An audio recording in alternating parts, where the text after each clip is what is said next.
We're here with Danny. He owns a restaurant. He just fired one of his employees, and I just rekeyed his business. Danny, how was the service?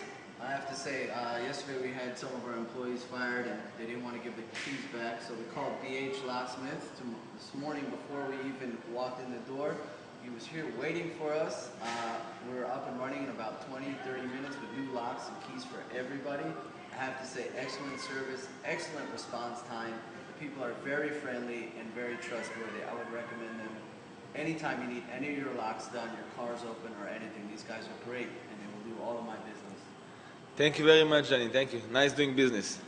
Thank you guys. Hopefully, if I need anything in the future, I'll have your number.